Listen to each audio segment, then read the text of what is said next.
চিকিৎসা বিজ্ঞান বলে কেউ যদি দাঁড়িয়ে প্রস্রাব করে ওই ব্যক্তির প্রস্রাব ক্লিয়ার হয় না। প্রস্রাব যদি ক্লিয়ার না হয়, প্রস্রাবের থলির মধ্যে প্রস্রাব জমা থাকতে থাকতে একসময় ইনফেকশন হয়ে ক্যান্সার আক্রান্ত হয়।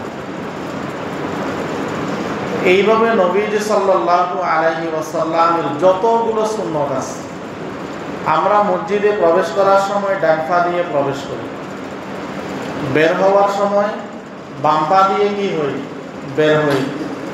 বাথরুমে প্রবেশ করার সময় বাম পা দিয়ে প্রবেশ করি, বের হওয়ার সময় ডান পা দিয়ে বের হই। চিকিৎসা বিজ্ঞান বলে একজন মানুষ দাঁড়ানো অবস্থায় তার ডান পা যদি সামনে থাকে, ওই অবস্থায় যদি ওই ব্যক্তির মৃত্যু হয়ে যায়, হইতে পারে না। ইদা জাআ আজালুহুম লা ইস্তাখিরুনা সাআতান ওয়া লা ইস্তাকদিমুন। মৃত্যু এসে গেলে এক কদম সামনে যাওয়ারও সুযোগ নাই, পিছনে যাওয়ারও সুযোগ নাই। মৃত্যু এসে গেলে এক কদম সামনে যাওয়ারও সুযোগ নাই, পিছনে যাওয়ারও কি নাই, সুযোগ নাই। তো একজন মানুষ দাঁড়ানো অবস্থায় যদি তার ডান পা যদি সামনে থাকে, ওই অবস্থায় যদি ওই ব্যক্তির মৃত্যু হয়, তো চিকিৎসা বিজ্ঞান বলে ওই ব্যক্তির লাশটা আলহামদুলিল্লাহ আলহামদুলিল্লাহি নাহমাদুহু ওয়া নাস্তাঈনুহু ওয়া নাস্তাগফিরুহু ওয়া নু'মিনু বিহি ওয়া নাতাওয়াক্কালু আলাইহি ওয়া নাউযু বিল্লাহি মিন শুরুরি আনফুসিনা ওয়া মিন সাইয়্যাতি আ'মালিনা।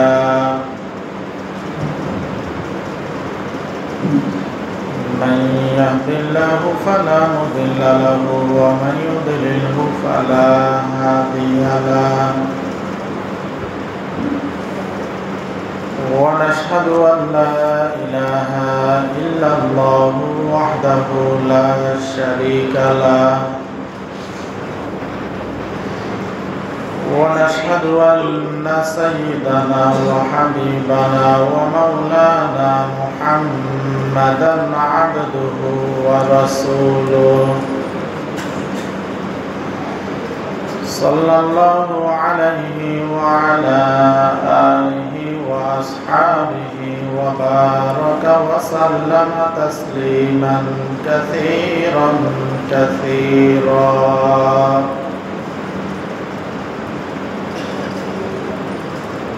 أما بعد فأعوذ بالله من الشيطان الرجيم. بسم الله الرحمن الرحيم.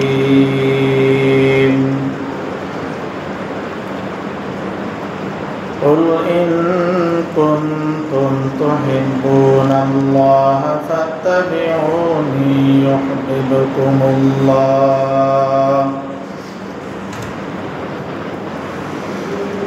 ويغفر لكم ذنوبكم والله غفور رحيم.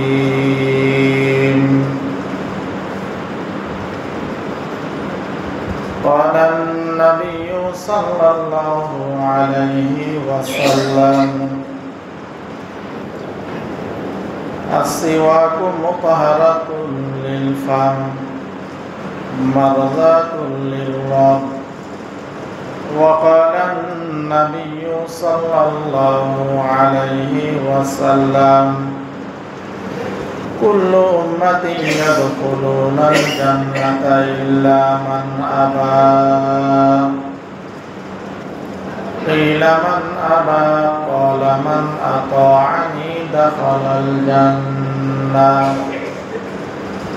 ومن عصاني فقد غوى. أو كما قال النبي عليه الصلاة والسلام.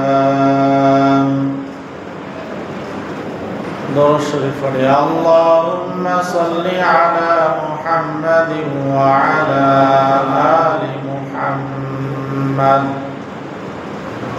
كما صليت على إبراهيم وعلى آل إبراهيم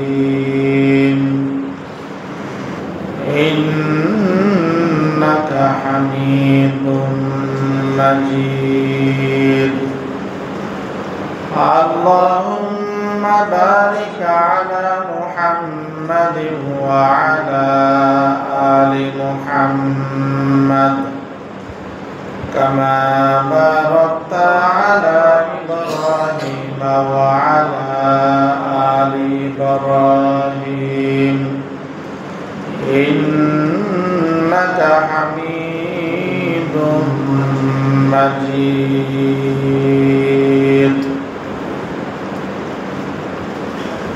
আলহামদুলিল্লাহ মহান রব্বুল আলামিনের দরবারে অসংখ্য অগণিত শুকরিয়া।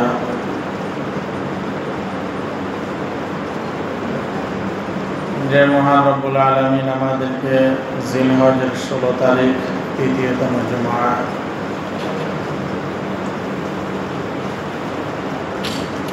জুমার নামাজ পড়ার উদ্দেশ্যে মসজিদে আসার বসার যার যতটুকু সম্ভব হয়েছে ইবাদত বন্দেগী করার পর প্রতি জুমার নিয়ে সংক্ষিপ্ত সময় কিছু কথা বলার নিয়তে শোনার নিয়তে আল্লাহ রাব্বুল আলামিন আমাদেরকে একত্রিত হওয়ার তৌফিক দান করেছেন। এই জন্য মহান রব্বুল আলামিনের দরবারে আমরা শুকরিয়া আদায় করি আলহামদুলিল্লাহ। লাখ কোটি দরুদ ও সালামের হাদিয়া তাজদার মদিনা সাইয়্যিদুল মুরসালিন ইমামুল আম্বিয়া খাতামুন নবিয়্যিন রাহমাতুল লিল আলামিন শাফিউল মুজনিবিন সাহেব কাউসার জনাব মুহাম্মদুর রাসূলুল্লাহ সাল্লাল্লাহু আলাইহি ওয়াসাল্লাম। আমি খুতবার শুরুতে কোরআনুল কারীমের একটি আয়াত কারীমা এবং নবীজি সাল্লাল্লাহু আলাইহি ওয়াসাল্লামের দুটি হাদিস শরীফ তেলাওয়াত করেছি। আল্লাহ রাব্বুল আলামিন তৌফিক দান করলে কোরআনুল কারীমের আয়াত এবং নবীজি সাল্লাল্লাহু আলাইহি ওয়াসাল্লামের হাদিসের আলোকে প্রিয় নবীজি সাল্লাল্লাহু আলাইহি ওয়াসাল্লামের সুন্নাত সম্পর্কে কিছু কথা বলার নিয়ত করেছি। ওয়া মা তাওফীকি ইল্লা বিল্লাহ। আল্লাহ রাব্বুল আলামিন কোরআনুল কারীমের মধ্যে বলেন, কুল ইন কুনতুম তুহিব্বুনাল্লাহ ফাত্তাবিউনি ইউহিব্বুকুমুল্লাহ। আল্লাহ তাআলা বলেন, হে নবী আপনি বলুন, যারা আমি রব্বুল আলামিনকে ভালোবাসে তারা যেন আপনি মুহাম্মদুর রাসূলুল্লাহ সাল্লাল্লাহু আলাইহি ওয়াসাল্লামের অনুসরণ করে। যারা আপনি মুহাম্মদুর রাসূলুল্লাহ সাল্লাল্লাহু আলাইহি ওয়াসাল্লামের অনুকরণ করবে, ইউহিব্বুকুমুল্লাহ, আল্লাহ রাব্বুল আলামিন তাদেরকে ভালোবাসেন। ওয়া ইয়াগফির লাকুম যুনুবাকুম, আল্লাহ রাব্বুল আলামিন তাদের গুনাহগুলো ক্ষমা করে দিবেন। আল্লাহু গফুরুর রহিম, আল্লাহ রাব্বুল আলামিন হলেন ক্ষমাশীল এবং দয়ালু। এরপরে হাদিসের মধ্যে নবী সাল্লাল্লাহু আলাইহি ওয়াসাল্লাম বলেন, সমস্ত উম্মত জান্নাতে প্রবেশ করবে, যারা অস্বীকার করবে তারা জান্নাতে প্রবেশ করবে না। সাহাবায়ে কেরাম বলেন, ইয়া রাসূলুল্লাহ, কারা অস্বীকারী? নবীজি সাল্লাল্লাহু আলাইহি ওয়াসাল্লাম বলেন, যারা আমাকে অনুসরণ করবে তারা জান্নাতে প্রবেশ করবে, যারা আমাকে অনুসরণ করবে না, নাফরমানি করবে, তারা জান্নাতে প্রবেশ করবে না। তো প্রিয় নবীজি সাল্লাল্লাহু আলাইহি ওয়াসাল্লামের সুন্নাত আমাদের থেকে দিন বদিন নবীজি সাল্লাল্লাহু আলাইহি ওয়াসাল্লামের সুন্নাতগুলো হারিয়ে যাচ্ছে। অথচ আমাদের প্রতিটা কাজে নবীজি সাল্লাল্লাহু আলাইহি ওয়াসাল্লামের সুন্নতের আমল থাকার কথা। দেখা যায় আমরা আমাদের কাজগুলো প্রতিনিয়ত করলেও কিন্তু নবীজি সাল্লাল্লাহু আলাইহি ওয়াসাল্লামের আদর্শ মোতাবেক আমরা আমাদের কাজগুলো পরিচালনা করি না। আমরা দৈনন্দিন জীবনে রাসূলুল্লাহ সাল্লাল্লাহু আলাইহি ওয়াসাল্লামের সুন্নতগুলো পালন করি না, অথচ নবীজি সাল্লাল্লাহু আলাইহি ওয়াসাল্লামের সুন্নত পালন করলে দুনিয়াতেও আমরা লাভবান, পরকালেও আমরা লাভবান। নবীজি সাল্লাল্লাহু আলাইহি ওয়াসাল্লামের এমন অনেক সুন্নত আছে যে সুন্নতগুলো শুধু আমরা আমল করলে দুনিয়ায় আমরা নেকির মালিক হব, বিষয়টা এমন নয়। অনেক সুন্নতের আমল আছে যে সুন্নতের আমলগুলো করলে আমরা আমাদের দুনিয়ার জীবনে সুস্থ থাকতে পারবো, রোগ থেকে মুক্ত থাকতে পারবো। এমন অনেক সুন্নত আছে। যেমন ঘুমানোর ক্ষেত্রে নবীজি সাল্লাল্লাহু আলাইহি ওয়াসাল্লামের সুন্নত আছে। কতটুকু ঘুমাইলে এটা আমাদের স্বাস্থ্যের জন্য ভালো হবে, কতটুকু না ঘুমাইলে এটা আমাদের স্বাস্থ্যের জন্য ক্ষতি হবে। খাবার মধ্যে রাসূলুল্লাহ সাল্লাল্লাহু আলাইহি ওয়াসাল্লামের সুন্নত আছে। কি পরিমাণ খানা খেলে আমার শরীরটা সুস্থ থাকবে, ইবাদত বন্দেগী করার সময় মজা পাবো, আর কি পরিমাণ খানা খেলে আমার মধ্যে অলসতা কাজ করবে, ইবাদত থেকে দূরে থাকবো। তো নবীজি সাল্লাল্লাহু আলাইহি ওয়াসাল্লামের সুন্নতের মধ্যে আমাদের জন্য একদিকে রয়েছে নেকি, অপরদিকে রয়েছে রোগ থেকে মুক্তি। যেমন নবীজি সাল্লাল্লাহু আলাইহি ওয়াসাল্লামের যে সুন্নতগুলো আছে, যে সুন্নতগুলো নবীজি সাল্লাল্লাহু আলাইহি ওয়াসাল্লাম ১৫০০ বছর আগে বলে গেছেন, ওই সুন্নতগুলো চিকিৎসা বিজ্ঞান গবেষণা করে এরা যে ফলাফলগুলো দিচ্ছে এগুলাই অনেকে আশ্চর্য হয়ে গেছে। নবীজির সুন্নতের কারণে অনেকে গবেষণা করে মুসলমান পর্যন্ত হয়ে গেছে। যেমন দাঁড়িয়ে প্রস্রাব করা, এটা নবীজি সাল্লাল্লাহু আলাইহি ওয়াসাল্লামের আদর্শের খেলাফ, সুন্নতের খেলাফ।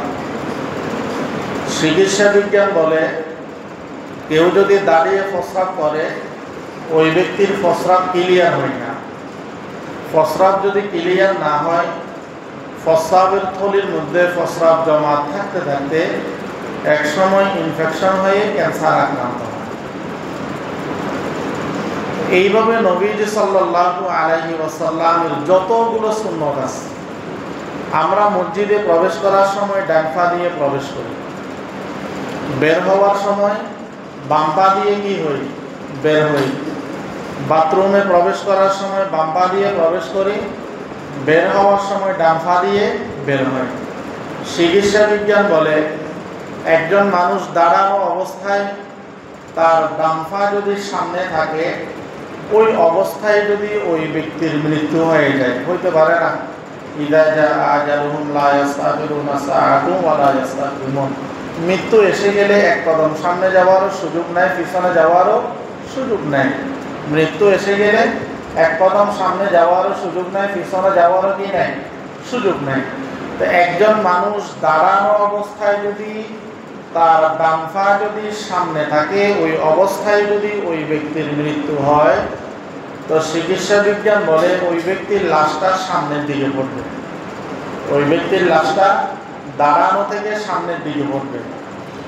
বাম পা যদি সামনে থাকে, ওই ব্যক্তির ওই অবস্থায় যদি মৃত্যু হয়, তো ওই ব্যক্তির লাশটা পিছনের দিকে পড়বে। তাহলে ডান পা যদি সামনে থাকে, লাশটা সামনের দিকে পড়বে।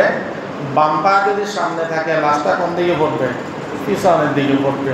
তো একজন মানুষের মৃত্যুটা যদি বাথরুমের মধ্যে হয়, এটাকে আমরা মানে লজ্জাজনক মৃত্যু বলি। যেমন মির্জা গোলাম আহমদ কাদিয়ানী, যে আমাদের নবী সাল্লাল্লাহু আলাইহি ওয়াসাল্লামকে শেষ নবী না মেনে নিজেকেও নবুয়ত দাবি করছিলেন, নবী দাবি করছিলেন। তো তার মৃত্যুটা হয়েছে বাথরুমের মধ্যে। মৃত্যুটা হয়েছে কোথায়? বাথরুমের মধ্যে। তো একজন মানুষের বাথরুমের মধ্যে মৃত্যু হইতে পারে, যে কোনো জায়গায় মৃত্যু হইতে পারে, এটা স্বাভাবিক বিষয়। কিন্তু এর পরেও একজন মানুষের যদি মৃত্যুটা যদি ওই রকম জায়গার মধ্যে হয়, তো আমরা মনে করি তার মৃত্যুটা এটা অপমানজনক মৃত্যু হয়েছে। এখন বাথরুমে প্রবেশ করার সময় যদি বাম পা দিয়ে প্রবেশ করে, বাম পা দিলেন বাথরুমে, ডান পা পিছনে বাহিরে রয়ে গেল, এই অবস্থায় যদি তার মৃত্যু হয়, তাহলে তার লাশটা পড়বে কোন দিকে? বাহিরের দিকে। ডান পা দিয়ে বের হওয়ার সময় ওই অবস্থায় মৃত্যু হলে তার লাশটা পড়বে কোন দিকে? বাহিরের দিকে। মসজিদে প্রবেশ করার সময় ওই ব্যক্তি ডান পা দিয়ে যদি প্রবেশ করে, ওই অবস্থায় যদি তার মৃত্যু হয়, তার লাশটা মসজিদের দিকে পড়বে।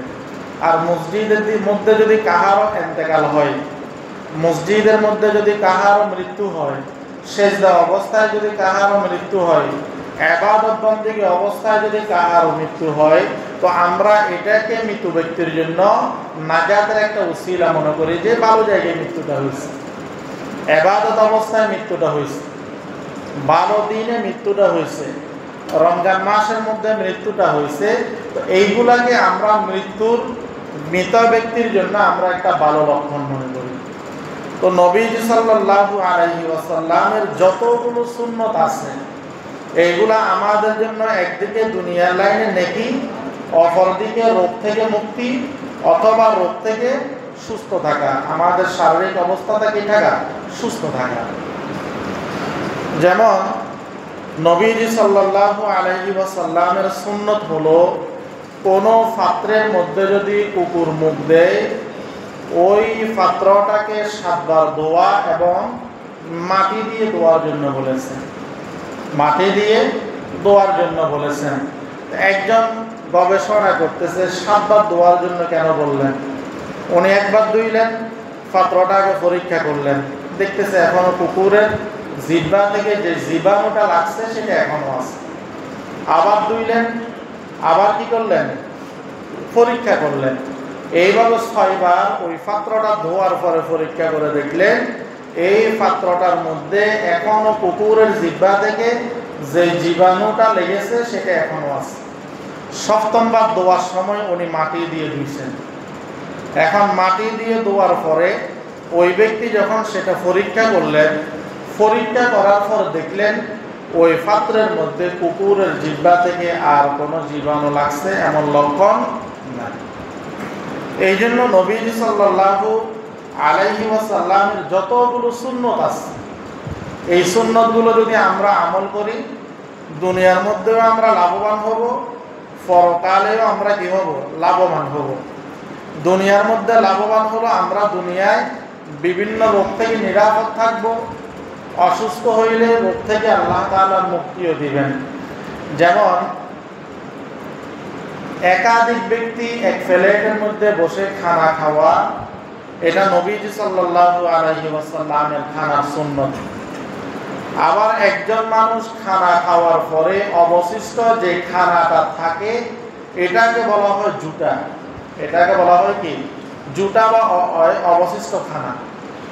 তো হাদিসের মধ্যে নবীজি সাল্লাল্লাহু আলাইহি ওয়াসাল্লাম বলেন যে মুমিন ব্যক্তির জুটা যেটা আছে, অবশিষ্ট খানা যেটা আছে, এটা অপর ব্যক্তির রোগ থেকে মুক্তির জন্য ঔষধ। অপর ব্যক্তির রোগ থেকে মুক্তির জন্য ঔষধ। এই কারণে আমরা অনেক সময় দেখি দাওয়াত ও তাবলীগের ভাইয়েরা যারা আছেন, এরা এক প্লেটের মধ্যে একাধিক ব্যক্তি খানা খাইতে বসেন। এবং দাওয়াত ও তাবলীগের মধ্যে মাঝে মধ্যে এমন কিছু ভাই আসেন যারা এতটাই অসুস্থ হয়ে যায়, অসুস্থ হয়ে যাওয়ার পরে ডাক্তার নির্ধারিত একটা সময় বেঁধে দেয় যে আপনার জন্য দুনিয়ার আর কোনো চিকিৎসা নাই, এতদিনের মধ্যে আপনার মৃত্যু হইতে পারে, এই সময়টা আপনার জন্য হইল আল্লাহর পক্ষ থেকে বোনাস। ওই মানুষগুলো চিন্তা করে যে আমি তো আর বাঁচবো না, চলে যায়, আমি মক্কা শরীফে চলে যাই, সেখানে জমজমের পানি খাবো। আমি তো আর বাঁচবো না, আমার বাকি হায়াতটা আমি দাওয়াত ও তাবলীগে অতিবাহিত করে দিই। তো দেখা গেছে কোনো এক সময় ওই ব্যক্তিকে আল্লাহ রাব্বুল আলামিন এমন সুস্থতা দান করছেন যে লোকটাকে ডাক্তার 3 মাসের সময় সীমা বেঁধে দিয়েছে, ওই লোকটা 2-3 বছর পর্যন্ত নিজের জীবন যাপন করতেছেন এবং এই সময়ের মধ্যে ওই ব্যক্তির কোনো অসুস্থতা অনুভব হইতেছে। ওই যে নবীজি সাল্লাল্লাহু আলাইহি ওয়াসাল্লাম বলেছেন সূরুল মুমিন শিফা, যে মুমিন ব্যক্তির জুতা যেটা আছে, অবশিষ্ট খানা যেটা আছে, এটার মধ্যে আল্লাহ রাব্বুল আলামিন আর এক মুমিনের জন্য শিফা রাখছেন, সুস্থতা রাখছেন। অথচ আমরা তো এক ভাই যদি গ্লাসের মধ্যে পানি খাই তো ওই গ্লাসটা ধোয়ার আগে আমরা আর খাই না। এক ভাই যদি কোনো একটা প্লেটের মধ্যে খানা খাই, বিশেষ করে আমাদের এখানে, তো ওই প্লেটের মধ্যে আরেকজন ভাইকে যদি বলেন ভাই খাইতে আসেন, ও ওই প্লেটের মধ্যে বসবে না। অথচ আপনি মক্কা মদিনার মধ্যে যান, আসরের পরে দস্তরখান বিছাই রাখছে, অনেক ধরনের নাস্তা সেখানে ভরা, কেউ অর্ধেক পাওয়া রুটি খাইছে আর অর্ধেক সেখানে রয়ে গেছে, আরেকজন এসে বাকি অর্ধেক খাইতেছে। তা আমাদের দেশে যদি হয় ওই অর্ধেক খাবে। এই জন্য নবীজি সাল্লাল্লাহু আলাইহি ওয়াসাল্লামের সুন্নতের মধ্যে আমাদের দুনিয়াবি লাইনেও উপকার আছে, আখিরাতের লাইনেও উপকার আছে। قال النبي صلى الله عليه وسلم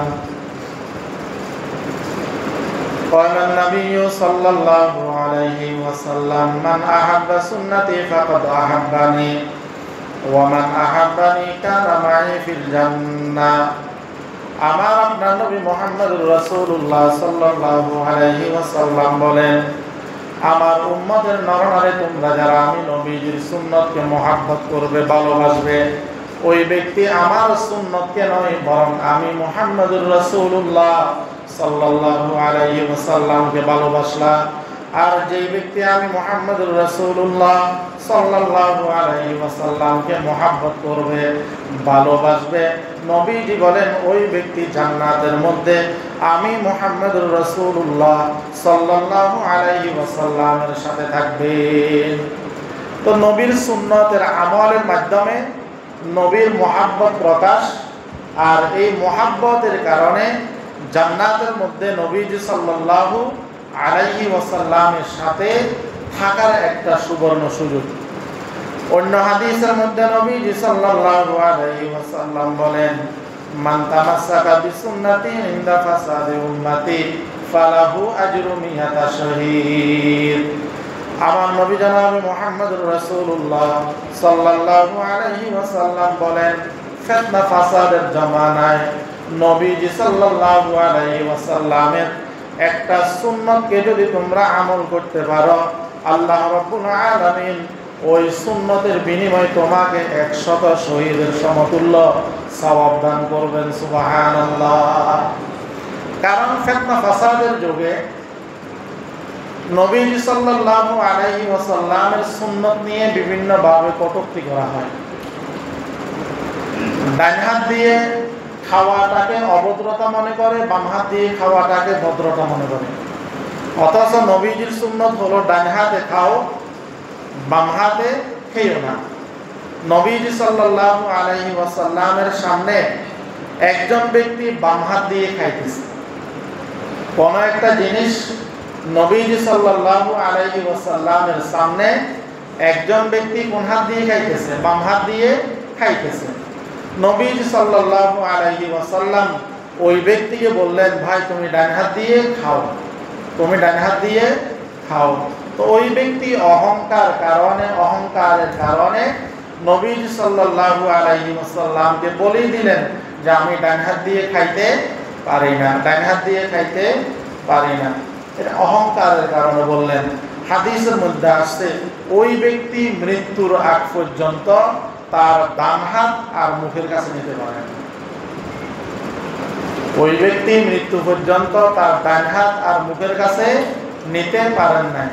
এই জন্য নবীজির সুন্নত সেটা ছোট হোক বড় হোক, কখনো সুন্নত নিয়ে কি করা যাবে না, তিরস্কার অবহেলা করা যাবে না। এই যে আজকে আমি মেসওয়াকের আলোচনা করার নিয়ত আছে, তো মেসওয়াকের যখন কোনো এক জায়গার মধ্যে মেসওয়াকের ফজিলত নিয়ে আলোচনা করতেছে, তো একজন ব্যক্তি বলেন যে আমি মেসওয়াক এইভাবে করব না, আমি মেসওয়াক নিতম্বের সাথে করব।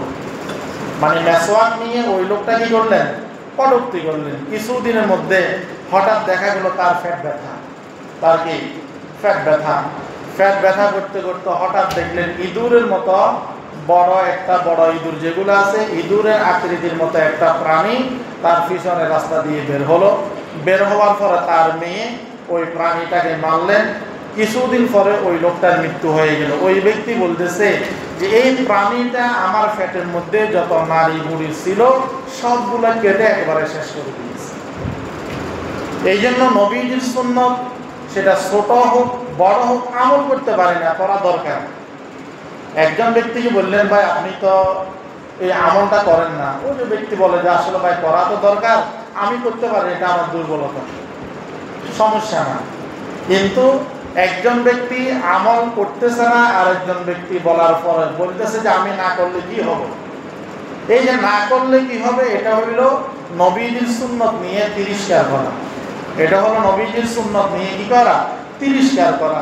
তো এই জন্য নবীজি সাল্লাল্লাহু আলাইহি ওয়াসাল্লামের যতগুলো সুন্নত আছে আমাদের চেষ্টা থাকবে আমরা সর্বক্ষেত্রে নবীজি সাল্লাল্লাহু আলাইহি ওয়াসাল্লামের সুন্নতগুলো আমল করব। আমল করলে দুনিয়াতেও লাভ, পরকালেও লাভ। যেমন পেলেট পরিষ্কার করে খাওয়া, এটা আমার আপনার নবী মুহাম্মদুর রাসূলুল্লাহ সাল্লাল্লাহু আলাইহি ওয়াসাল্লামের একটা সুন্নত। তৎকালীন সময়ের মধ্যে কোনো এক জায়গার মধ্যে যে পেলেট পরিষ্কার করে খাওয়া এটাকে অভদ্রতা মনে করত, এবং কেউ যদি পেলেট চেটে যদি খায় মনে করত ওনার ক্ষুধা এখনো নিবারণ হয় নাই, আরো ক্ষুধা রয়ে গেছে, এমনটা মনে করত। যেমন আমাদের সমাজের মধ্যে একজন মানুষ টাকনুর উপরে হাঁটুর নিচে যদি কাপড় পরে যদি রাস্তা দিয়ে বের হয়, তো অনেক সময় অনেকে ঠাট্টা করে বলে যে তুমি কোথায় বদলা দেওয়ার জন্য যাইতেছো বা মাটি কাটার জন্য যাইতেছো। অথচ হাঁটুর নিচে টাকনুর উপরে কাপড় পরিধান করা এটা প্রিয় নবীজি সাল্লাল্লাহু আলাইহি ওয়াসাল্লামের সুন্নত। টাকনুর নিচে যে সমস্ত পুরুষেরা কাপড় পরিধান করে নবীজি সাল্লাল্লাহু আলাইহি ওয়াসাল্লাম বলেন কিয়ামতের কঠিন ময়দানে ওই অংশটুকু জাহান্নামের আগুনের মধ্যে জ্বলবে। মা আসফালা মিনাল কাবাইনি মিনাল ইজারি ফিন্নার, পুরুষের টাকনুর নিচের ওই অংশ, যেই অংশ ফাইজামা বা লুঙ্গি দ্বারায় ঢাকা থাকে তাহা দোজকে যাইবে। এখন পেলেট পরিষ্কার করে খাওয়া এটা নবীজি সাল্লাল্লাহু আলাইহি ওয়াসাল্লামের সুন্নত, কিন্তু আমরা অনেক ক্ষেত্রে খাই না। এই সুন্নতের আমলের কারণে আমাদের লাভ হলো কি, চিকিৎসা বিজ্ঞান বলে পেলেট পরিষ্কার করে যে খানাগুলো আমরা খাইতেছি এটা মুখের মধ্যে গিয়ে এক ধরনের মুখের লালাটা এবং পেলেটের একেবারে সর্বশেষ যেটা আমরা পেলেট ছাটি খাইতেছি এটা এক ধরনের মুখের মধ্যে লালা তৈরি হয়। এই লালা তৈরি হওয়ার পরে ওই লালাগুলো যখন ফাঁকস্থলীর মধ্যে যায়, তো ফাঁকস্থলীকে আল্লাহ রাব্বুল আলামিন বিভিন্ন রোগ থেকে আমাদের ফাঁকস্থলীকে কি রাখেন, নিরাপদে রাখেন। তাহলে পেলেট পরিষ্কার করে খাওয়ার কারণে আমার পাকস্থলীটা কি থাকতেছে, নিরাপদ থাকতেছে। যেমন দুই হাঁটু উঠাইয়া খানা খাওয়া এটা প্রিয় নবীজি সাল্লাল্লাহু আলাইহি ওয়াসাল্লামের সুন্নত। দুই হাঁটু উঠাইয়া খানা খাওয়া এটা নবীজি সাল্লাল্লাহু আলাইহি ওয়াসাল্লামের কি সুন্নত। এখন হয়তো আমরা ফাটির মধ্যে বসে আসন মেরে বসি, অথবা চেয়ারের মধ্যে বসলে যেভাবে বসা দরকার সেভাবে বসি। এক সময় আমরা যখন ছোট ছিলাম তখন তক্তা দিয়ে কতগুলা আমরা ফিরা বলি, হীরা বলি, যেটা বলে বানাইতো, ওইটার উপর বসে দুই হাঁটু উঠাইয়া আমরা কি করতাম, খানা খাইতাম। এই দুই হাঁটু উঠাইয়া খানা খাওয়ার মধ্যে কি লাভ?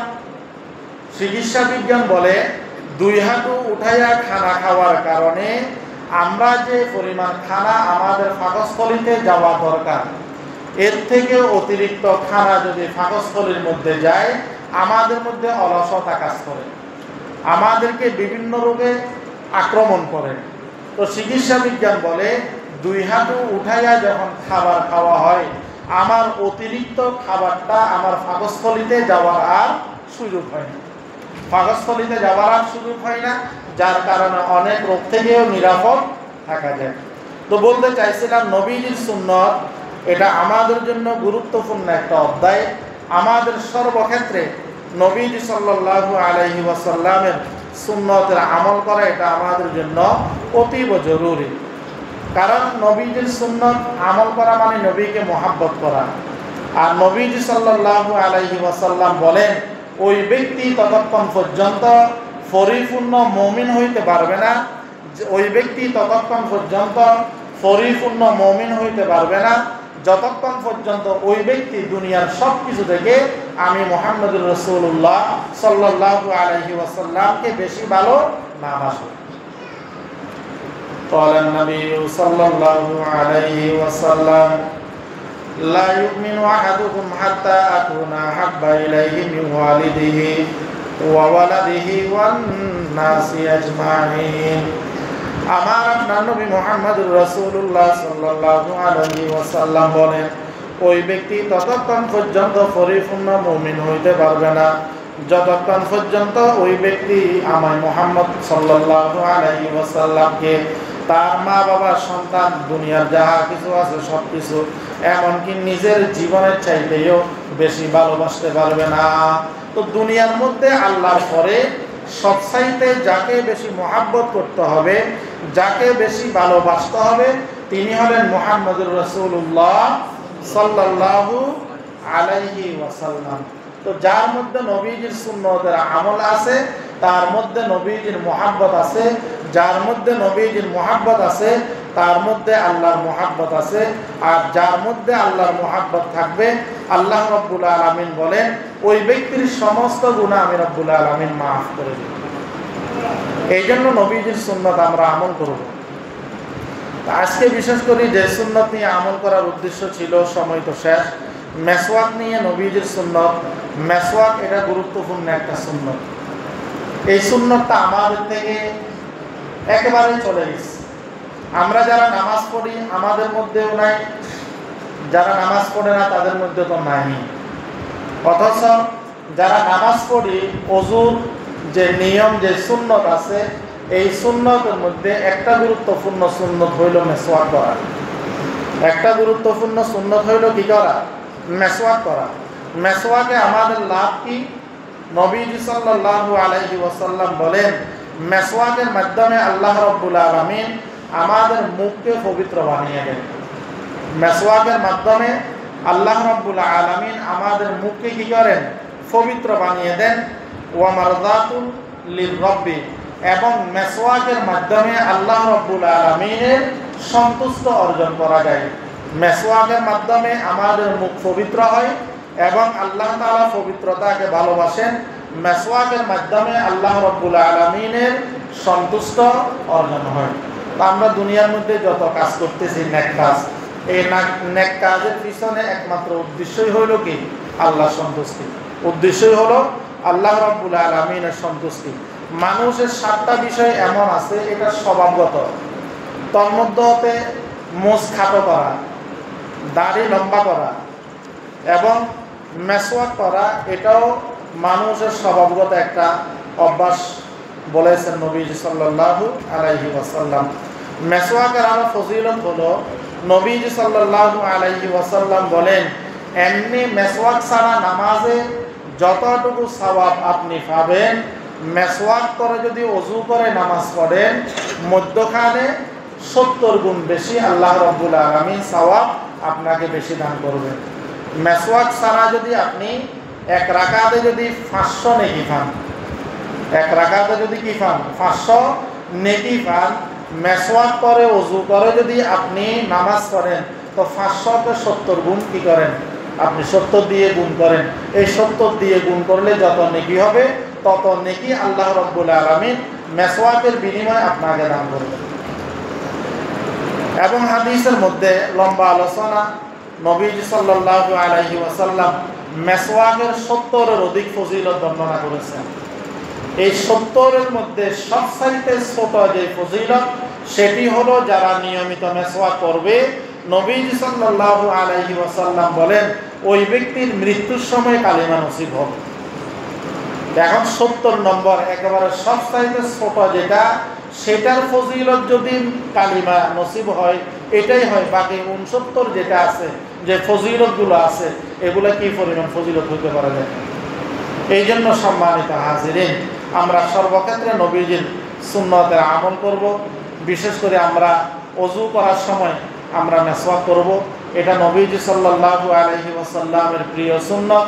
নবীজি ঘরের মধ্যে আসলে প্রথমে মেসওয়াক করতেন, ঘর থেকে বের হইলে মেসওয়াক করে বের হইতেন, ঘুম থেকে উঠলে নবীজি সাল্লাল্লাহু আলাইহি ওয়াসাল্লাম প্রথমে মেসওয়াক করে ওযু করতেন। এইভাবে নবীজির আমলের মধ্যে আল্লাহ রাব্বুল আলামিন যতবার জিবরাইল আলাইহিস সালাতু ওয়াস সালামকে নবীজির কাছে পাঠাইছেন ততবার নবীজি সাল্লাল্লাহু আলাইহি ওয়াসাল্লামকে মেসওয়াক করার জন্য আদেশ দিয়েছেন।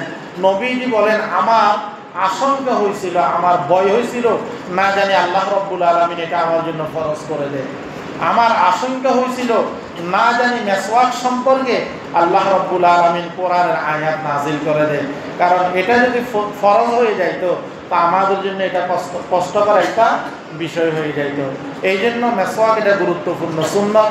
অন্যান্য সুন্নতের পাশাপাশি আমরা মেসওয়াকও করব। আল্লাহ তাআলা আমাদের সবাইকে যতটুকু আলোচনা হয়েছে বুঝার আমল করার তৌফিক দান করুক। আমরা যারা কবলা জমা করি না তাদের কবলা জমা করি।